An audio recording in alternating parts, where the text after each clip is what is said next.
Tonight, on the world's most amazing videos, a cowboy struggles to escape the thundering hooves of a wild stampede. Plus, it's terror on the high seas when a frantic crew goes down with the ship.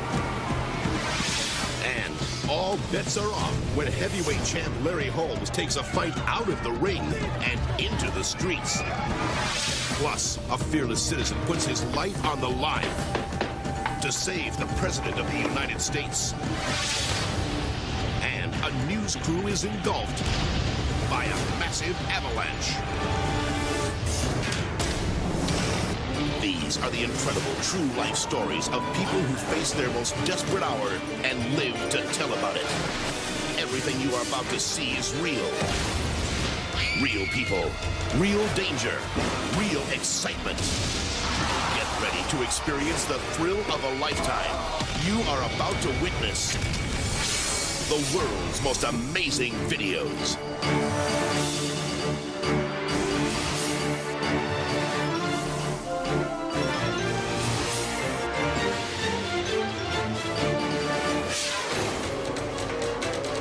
Omak, Washington. Home to one of the world's most dangerous sporting events, the Omak Suicide Race. Jack Miller is the official starter of this death-defying competition. It's one of the most truly exciting events in sports you'll ever be lucky enough to see. To win the race, a rider must survive a terrifying plunge down this steep 260-foot riverbank. Then he must guide his horse through the powerful currents of the Omak River. The first man to reach the other side and ride through the gates of the rodeo ring is crowned champion. It's exhilarating, thrilling, exciting. It's over in about a minute, and all you know when it's done is you want more. Until now, the qualifying races have gone off without incident. But that's all about to change. The riders are at the starting line. Jack gives the signal, and they're off. The horses dive over the cliff and charge down the riverbank, when suddenly, there's big trouble.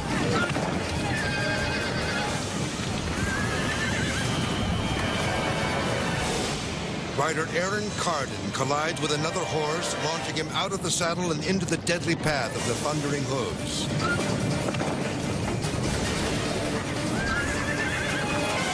The accident triggers a violent pileup at the river's edge. Remarkably, Aaron's horse survives without injury and keeps running. But what about Aaron? Paramedics rush to his side and treat his injuries. He suffers a concussion and several broken ribs, but incredibly, he's ready to get right back in the saddle. I was cut up, bruised, beaten up, but I wanted to get back on and come down the hill and show I could do it again. Aaron's race for the finish may have come up short, but surviving this suicide stampede is a victory in itself. There's winners and there's losers, but they're all champions in my mind, everybody that's ever gotten into this race.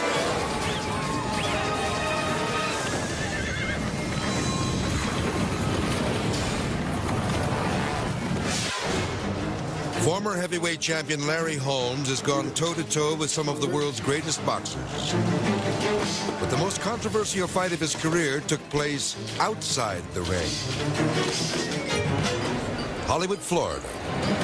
Holmes refuses to fight top-ranked heavyweight Trevor Berbick, so Berbick crashes a press conference in an attempt to shame the champ into a grudge match. Berbick wanted to fight me next. And I said, I want nothing to do with it. He's a crazy man. He's a dirty, no-man guy. Berbick unleashes a vicious verbal assault against Holmes. Then he goes too far. He badmouthed Larry's wife and children. Holmes is enraged. The police finally managed to drag Berbick outside. Holmes wants his revenge. But he's not going to get even in the ring. He's going to get even in the parking lot. Suddenly, Holmes appears out of nowhere. He jumps over a car and leaps onto Berbick. The two boxers punch and kick each other until authorities pull them apart. Amazingly, the two brawling bruisers walked away from the street fight with hardly a scratch. When it was all over, I was glad that I didn't get hurt, and I was glad I didn't even hurt him. I was so angry I might have done something stupid and spent the rest of my life in jail.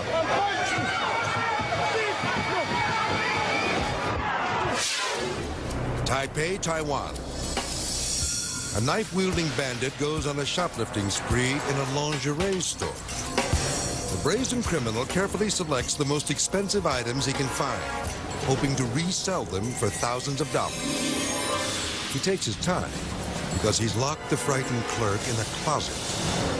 The underwear outlaw grabs the lady's garments and stuffs them in his bag. Then he notices the clerk. She's escaped, and now she's on the attack. The robber lashes back with a barrage of punches, striking her in the face. Then he drags her to the back of the store and slams her to the floor.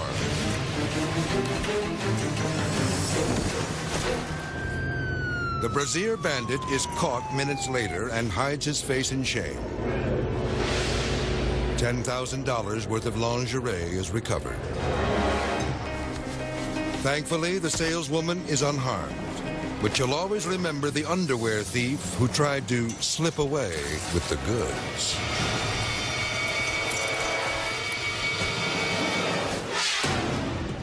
Now, an amazing video classic. This is Harry Rakoski, a human resources director who lives a quiet life in Texas. But on a fateful October day in 1994, this mild-mannered citizen risked his life to save the leader of the free world. Washington, D.C. The sights and sounds of the nation's capital are being enjoyed by thousands of tourists. Among them is Harry Rakoski.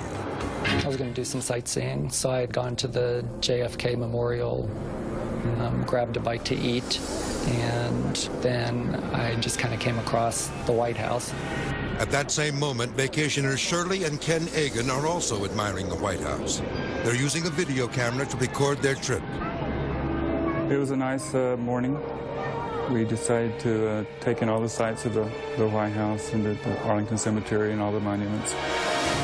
But one of the visitors captured on Ken's home video isn't a sightseer. As the unsuspecting couple videotapes the first family's home, a terrifying sound rings out.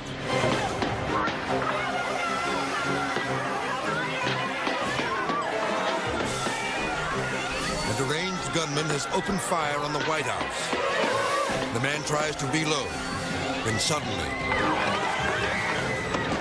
Harry tackles the shooter and pins him to the ground. Others quickly rush in to help.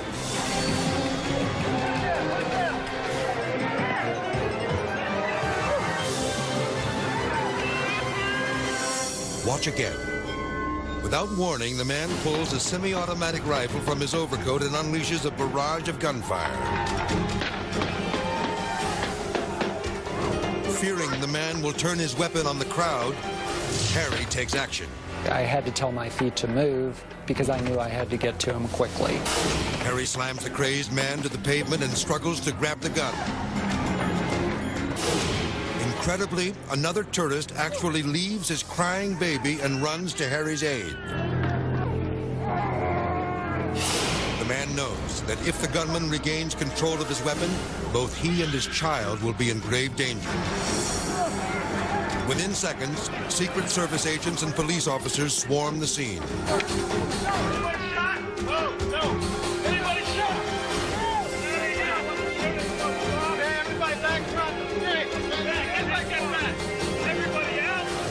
The brave man who helped Harry bring down the gunman returns to his baby, who is safe and sound in her stroller. Although Harry has been injured by the muzzle of the rifle, no one has been shot. Thanks to Harry's act of heroism, the gunman's clip was knocked to the ground before he could reload. If he had got reloaded, I think he would have probably shot the people that were standing on the sidewalk. The bullet-riddled walls of the White House are proof of the gunman's murderous intentions. Fortunately, the president was not in harm's way. The president and his family were never in any danger. And the president was upstairs in the residence watching a football game at the time. Officers later find a suicide note in the madman's pocket, declaring his wish to die in a hail of gunfire. The man is convicted of attempting to assassinate the president and sent to prison. Harry's courageous act earns him a Medal of Valor from the Secret Service and the eternal gratitude of those he risked his life to save. I believe that God had me in that place at that time for a purpose, and it was just following through with what he had in mind.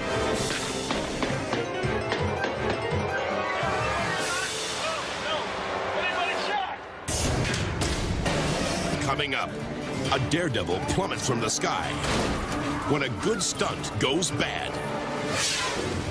Plus, a news crew runs for its life from a killer avalanche. Then later, a nitro-burning dragster bursts into flames, trapping its driver in a firestorm from hell. And a bulldozer blasts through a prison wall, freeing dangerous convicts. When the world's most amazing videos returns.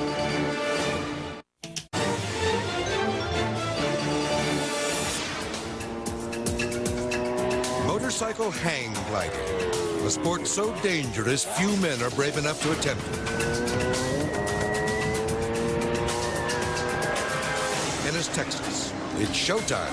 Stunt rider Jimmy Lynn Davis will attempt to fly over 2 large trucks and land safely on the other side. Jimmy rides down the drag strip, trying to gauge the wind speed. A sudden gust forces him to consider canceling the dangerous stunt.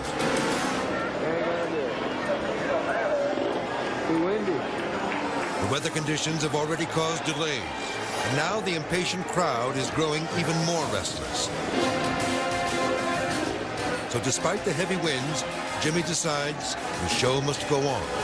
Ladies and gentlemen, a tense moment for Jimmy Lynn Davis. We ask for your silence as this world record attempt is about to be performed on the world's only time cycle. He lights up his flares and takes off. There's no turning back. But then, disaster.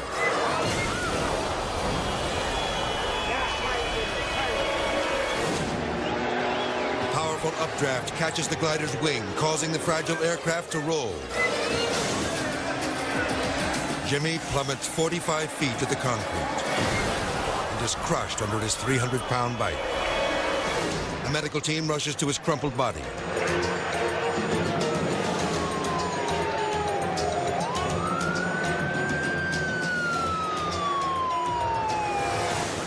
Jimmy is still breathing, but his bones are badly broken.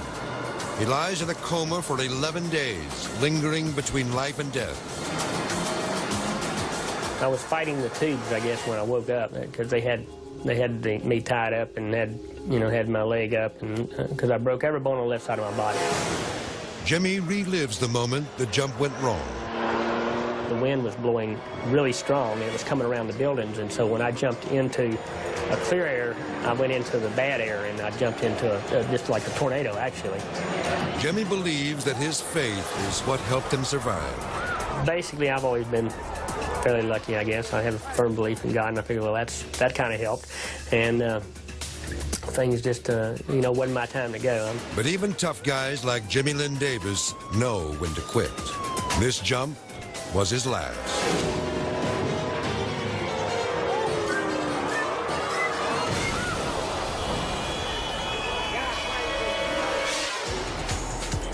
Arapahoe National Forest, Colorado. Without warning, relentless snowstorms can cause killer avalanches. Fearing that an unexpected slide could trap innocent victims, highway crews devise a plan to control the onslaught of snow and ice. Using a helicopter, they drop explosives to blast away the accumulated snow. TV reporter Russell Ruffin and cameraman Jim Stair are on hand to cover the story. First, the blasting seems to be working.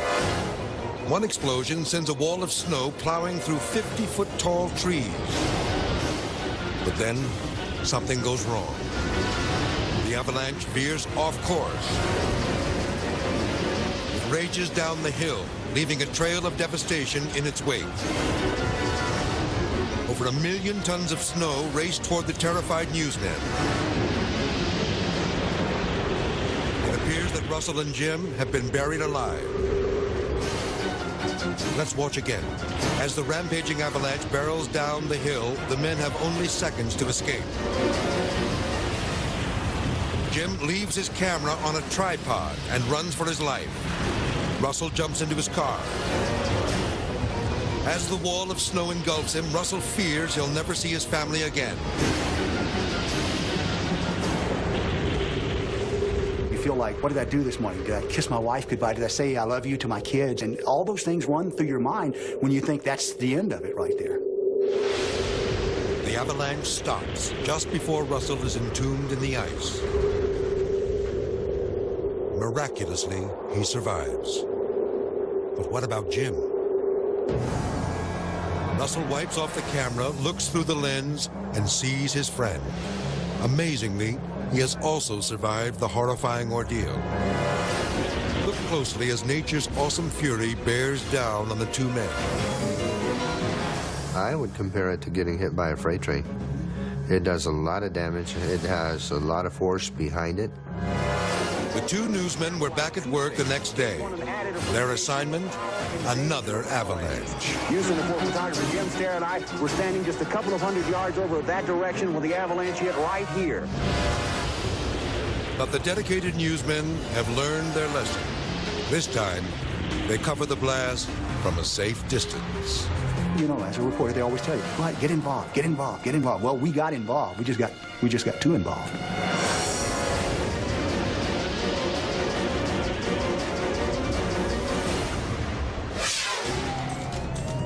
Each day, police officers across the country put their lives on the line in high-speed pursuits.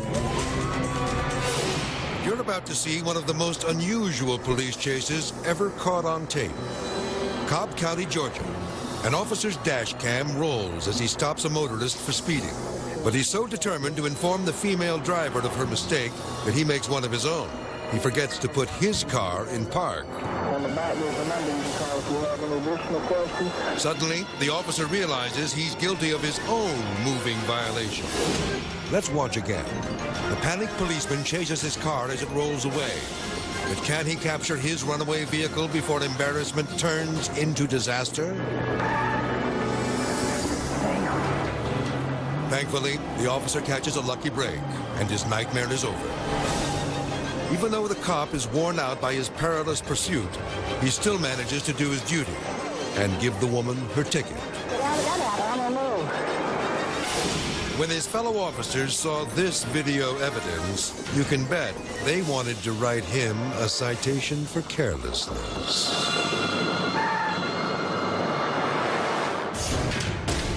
Next up, a dragster explodes, engulfing its driver in a furious ball of flames.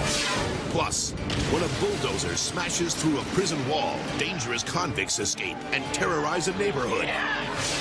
Then later, a crew fights for their lives when their ship plunges to the bottom of the sea.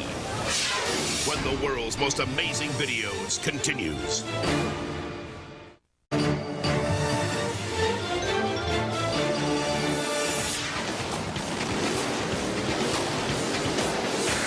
Denver, Colorado. In only his second national event, Don Gay Jr. prepares to take on a veteran racer. The men are strapped into these high-powered funny cars, which can reach speeds of 300 miles per hour in under 5 seconds. They're off. Don suddenly loses control and slams into the concrete wall. The impact knocks him unconscious. Now, with the helpless driver trapped, the dragster bursts into flames. But the worst is yet to come.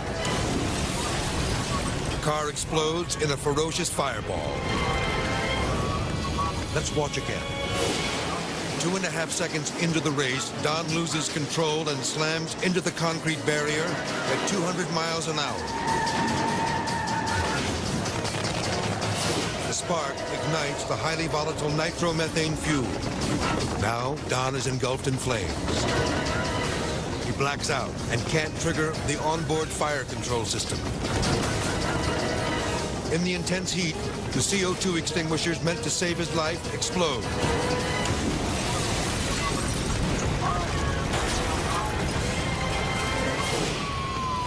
Rescuers arrive on the scene. They tear the car apart in a desperate attempt to save Don's life.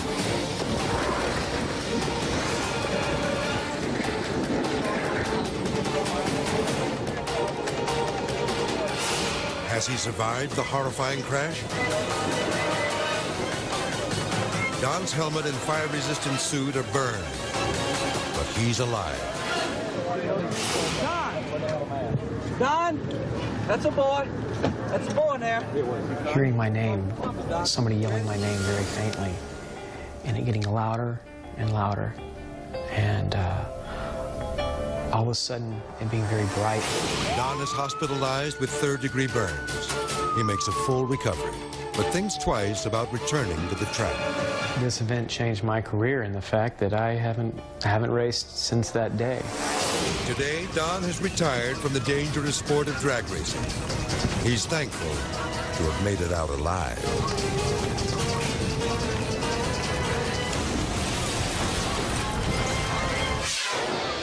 Mobile, Alabama.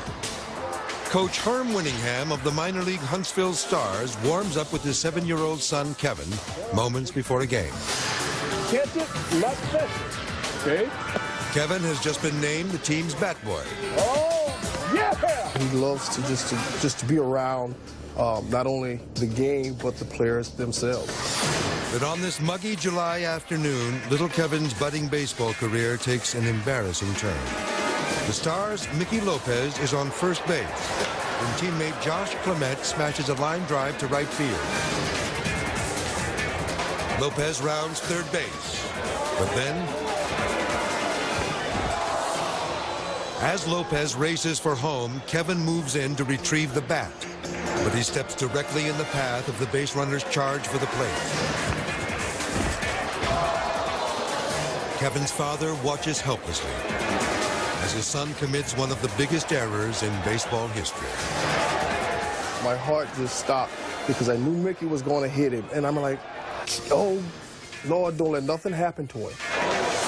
Kevin lands in the dirt, but this grand slam isn't as bad as it looks. The fearless youngster bounces right up and rushes back to the dugout. I jump back up, I'm looking like, where's the bat?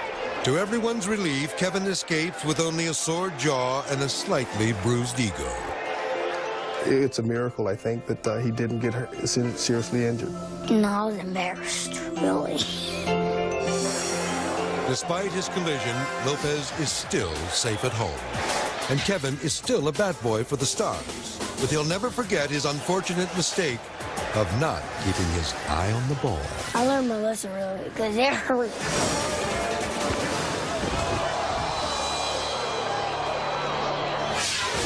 Copenhagen, Denmark. A television cameraman is preparing to shoot a news story outside the country's oldest prison. But suddenly, there's an enormous crash. Sitting in a cloud of dust is a 20-ton bulldozer. It has just smashed a giant hole through the solid brick prison wall. A dozen prisoners, some of them convicted murderers, escape through the opening.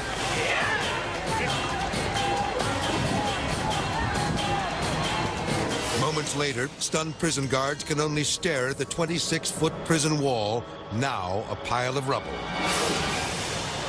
Then, they chase the dangerous fugitives through the residential neighborhood. Embarrassed prison officials try to stop the cameraman from shooting, but they're too late. He's already got the story of the year. With the videotape evidence, police soon recapture all the fugitives from this, the largest prison break in Denmark's history.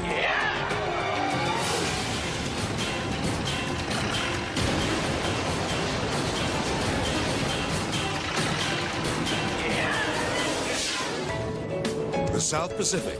Captain Albie Adams and his three-man crew have set a course for the coast of Australia. The forecast calls for smooth sailing. 3 days into the voyage, their boat, the Endurance, is rocked by heavy swell. Without warning, the engine goes dead. Then, as darkness falls, gale-force winds rip the mast from the deck. Now the men of the Endurance are helplessly adrift and hundreds of miles from dry land. Captain Adams immediately radios for help. At the moment, we have no power. We're drifting. To his relief, a cargo ship, the Endeavour, is in the area and can reach them by morning. As day breaks, the crew catches their first glimpse of the enormous freighter. There's a welcome sight on the horizon. Our rescue, hopefully. A sailor aboard the Endeavour records the high seas rescue. The freighter carefully maneuvers into position. But the crew can't steady the damaged vessel alongside the giant ship.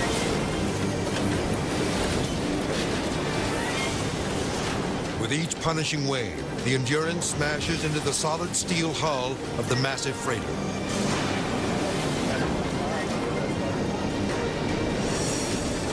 The sailboat begins to crack and crumble with each violent impact. Before long, the Endurance takes on water and starts to sink. Adams and his crew have no choice but to abandon ship. The men quickly gather on deck to be lifted to safety. But they're in a race against time. The water is rising with deadly speed. Then suddenly, the stern of the boat begins to go under. Water rushes over the deck. Before the men can be rescued, all hell breaks loose. One crewman desperately clings to the bow of the sinking ship.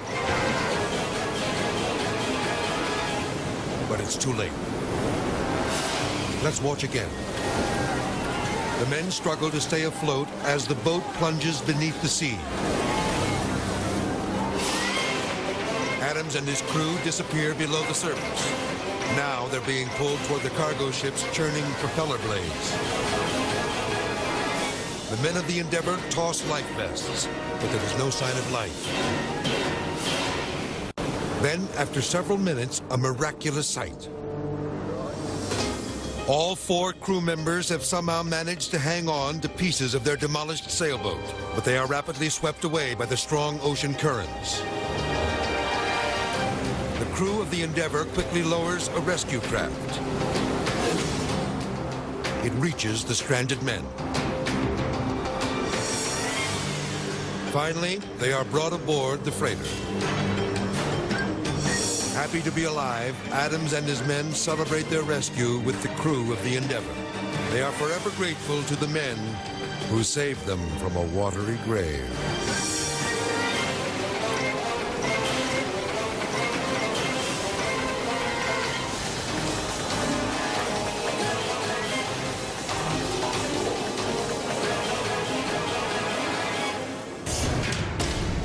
Up next, 2 world-class athletes fight for their lives when they fly off their sled at 70 miles an hour.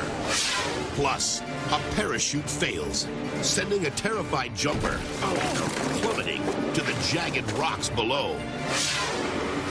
Then, later, a helpless woman struggles as her motorboat spins wildly out of control. When the world's most amazing videos returns.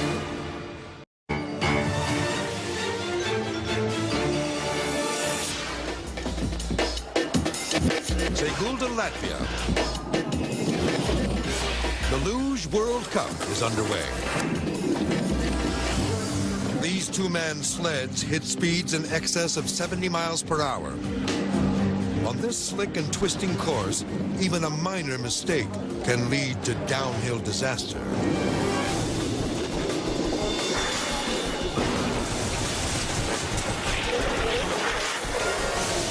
Let's take another look. Marcus Fluckinger and Alexander Royce hit the turn at breakneck speed.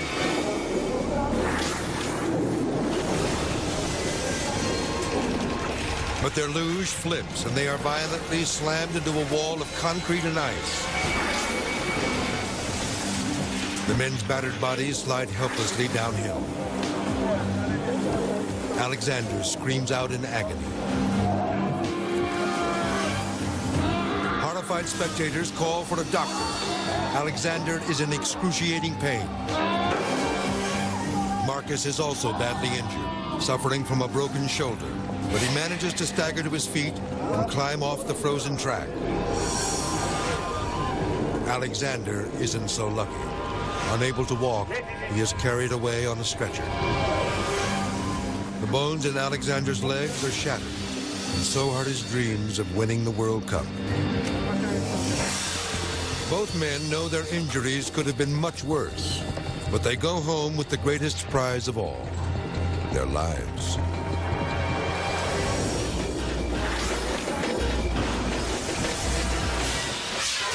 Rocky Face, Georgia. Sergeant Goose Stevens of the Whitfield County Sheriff's Office has pulled over a trucker for driving in the left-hand lane, a moving violation in the state of Georgia. How you doing, sir? All right, sir. Sergeant Stevens with the Sheriff's Office. And I know why you pulled over. Yeah, I was in the third lane. This appears to be an open and shut case. Trucker William Hanna admits to breaking the law. But this is about to become one of the strangest traffic stops of all time. What's you doing out there? That young fella in that pickup truck in front of me, he passed me, and as soon as he got in front of me, he slowed down. And so I went in the right-hand lane, and then he pulled in front of me again. And so I went in the center lane, and then I done what you saw. He was, you know they do it, never mind, I done it. I'm sorry, I know I shouldn't have, but never mind. Having just pled guilty to the infraction, William braces for the inevitable traffic ticket. But incredibly, Sergeant Stevens isn't writing one. I could tell that he didn't intend to do what he did. He just did it to avoid an accident. So at that time, I decided to let him be the officer and I'd become the truck driver and ask him what he would do in a situation like that.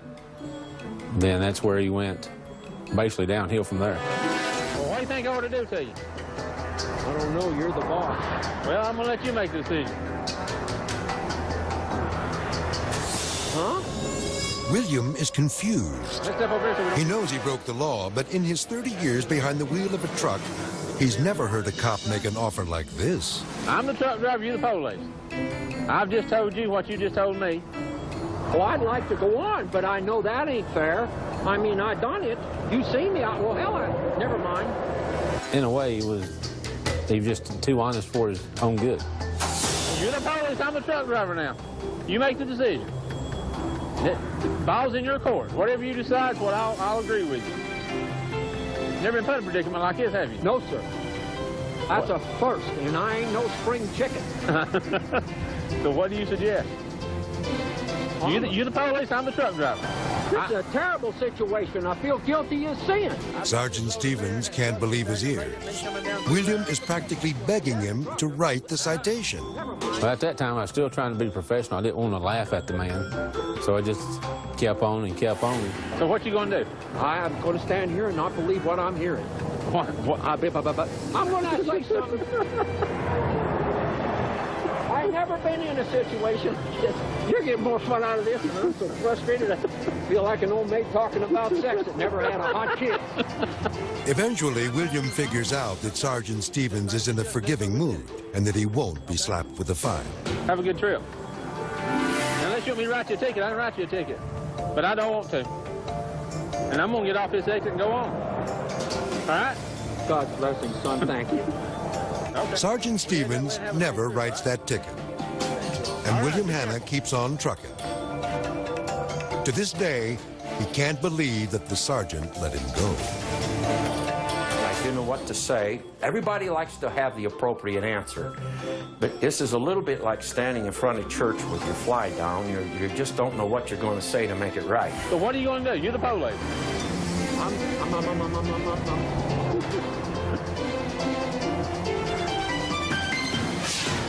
Now, the viewer video of the week, sent to us by Mike Muscat of Van Nuys, California. Meet an adrenaline junkie. 3, 2, 1. See ya. Mike Muscat is addicted to a dangerous sport known as base jumping, which means he fearlessly parachutes from the tallest objects he can find. Mike says base jumping is more thrilling than skydiving because these jumps leave no room for error and no time to open up a backup chute. Even a minor mistake can lead to disaster. I got you, you bad boy! You got me last time, though. Moab, Utah. Mike leads from a 450-foot-high red rock formation known as the Tombstone. It's a picture-perfect takeoff. But suddenly there's trouble. Oh, no.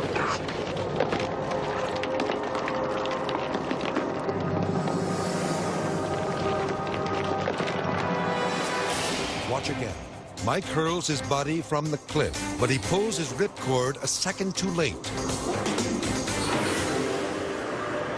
When the canopy opens, something goes wrong, forcing him toward the mountain. He tries desperately to steer himself to safety, but he can't.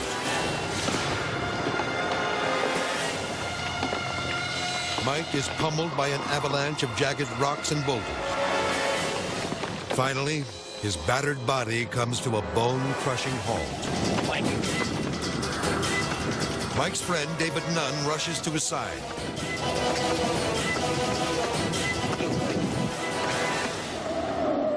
How you doing, buddy?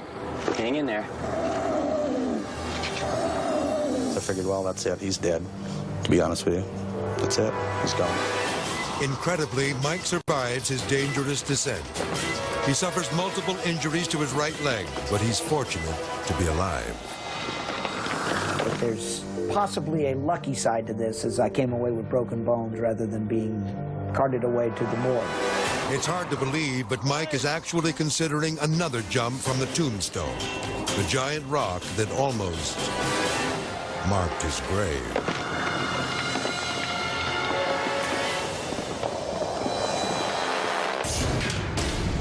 Coming up, a helpless woman hangs on for dear life as her motorboat speeds out of control. Plus, a billion-dollar rocket explodes, filling the sky with a blazing shower of fiery debris. When the world's most amazing videos continues.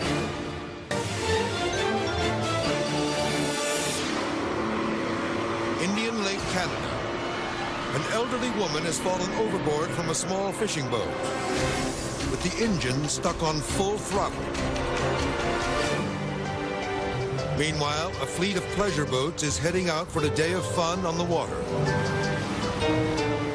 Weekend Captain David Adams cruises toward his favorite cove, unaware that he is about to join the life-and-death struggle. The woman desperately hangs on as the boat spins out of control. The razor-sharp propellers are churning just a few feet away. She'll be cut to pieces if she lets go. Lee DeWitt is 75 years old and suffers from a heart condition, and she's losing strength fast. Rescue crews are miles away, and David and the other boaters have no idea how to help. I was getting dizzy. My biggest worry was that if I let go, I wouldn't know which way I would go or where the boat would go, and that I would be hit by the propeller. One man tries to throw Lee a lifeline, but it falls short. So David decides it's up to him to save Lee's life. He maneuvers as close as he can, then jumps into the water. David grabs the side of the spinning boat, but he can't pull himself in. Another boater tries to help, but nearly knocks David into the path of the spinning propeller.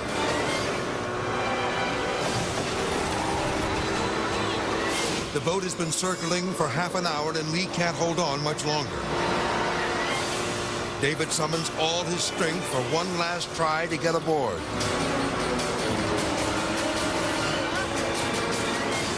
Finally, he makes it. David grabs the throttle and kills the motor. With no time to spare, Lee is saved.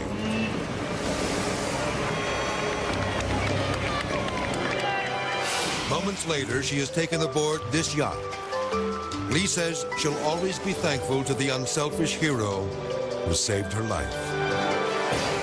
There were many, many people watching, a lot of boats. I mean, maybe 20, 30 boats at this point, big ones, little ones.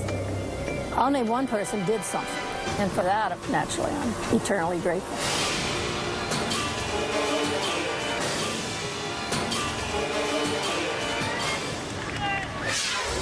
Cape Canaveral, Florida. America's largest unmanned rocket is about to blast off carrying a top-secret spy satellite. And liftoff of America's silent hero, the Air Force Titan IV. This billion-dollar spacecraft is powered by highly volatile solid rocket fuel. One tiny malfunction could cause a catastrophic explosion. Since the government satellite program has been plagued by problems, this event is being closely monitored from every angle. The first few seconds of the launch are the most critical. So far, so good. The rocket soars to 20,000 feet. But suddenly, it explodes into a fireball of flames. Watch again. 40 seconds into the flight, the sky is filled with fire.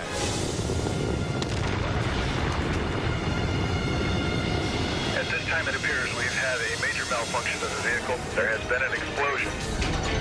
The blast showers the Earth with 4 million pounds of molten metal and blazing rocket fuel. Now, a deadly cloud hangs over the launch site. The Air Force cameramen run for their lives. Fortunately, a strong wind carries the toxic fumes out to sea.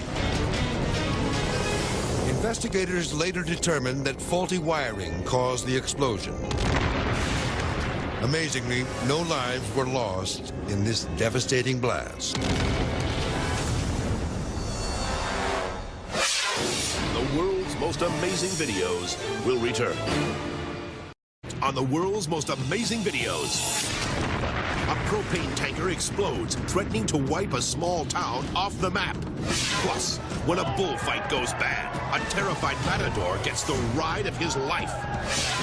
And a firefighter marches through the gates of hell to save a trapped little girl. Plus, a skier loses control and plummets down a mountain at 80 miles an hour. Next time on the world's most amazing videos.